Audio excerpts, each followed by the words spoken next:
Kaugnay pa rin ang volcanic smog o VOG mula sa Bulkan Taal. Makakapanayam natin ngayong umaga si PHIVOLCS Director Dr. Teresito Bacolcol. Magandang umaga po, Director Bacolcol. Magandang umaga din po sa inyo, ma'am. Apo, Director, ito bang volcanic smog mula sa Bulkan Taal ay panibagong insidente ng pagbuga ng bulkan o ito po yung tuloy-tuloy mula pa noong nakaraang mga linggo pa? Tuloy-tuloy po ito since 2020 eruption, patuloy pong nagbubuga ng sulfur dioxide yung Taal volcano. So for as long as Taal volcano is spewing out sulfur dioxide, the threat of volcanic smog is always there.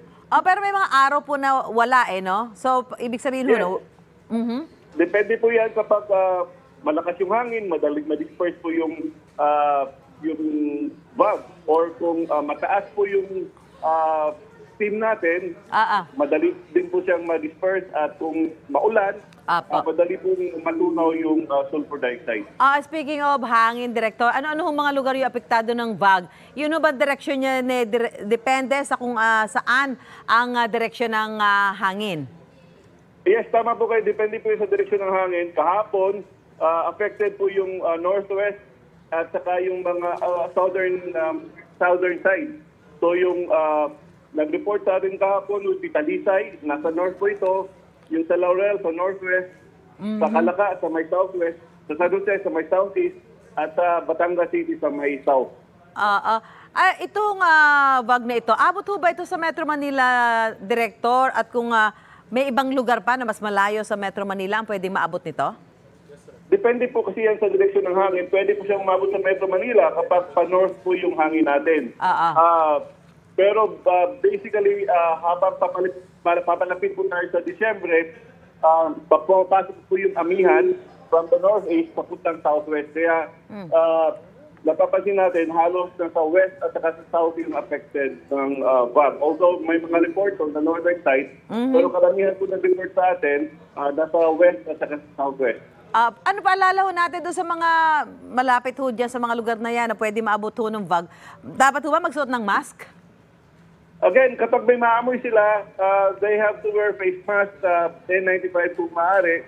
And then, pinapayuhan din natin yung mga residente na umiwas sa mga outdoor activities. Kung hindi talaga mapigilang lumabas, then as I mentioned earlier, they have to wear face mask, N95.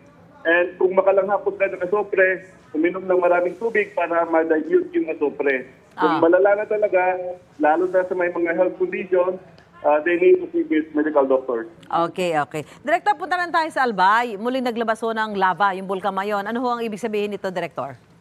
Well, patuloy pa po yung effusive eruption ng Mayon volcano. And in fact, as of yesterday, naka-4 na buwan na po tayo nasa alert level 3. We raised alert level 3 last June 8, and kahapon, umabot pang-4 na buwan na po natin na nasa alert level 3. And hindi pa rin po natin pwedeng maibaba yung alert level kasi po patuloy pa rin yung effusive eruption. So kailangan maghihintay na lang ho yung mga kababayan natin dyan, lalo na yung nandyan pa sa mga evacuation center, maghintay ho sila ng direktiba. Kasi parang may mga iba ho ata gusto nang bumalik sa mga bahay nila eh.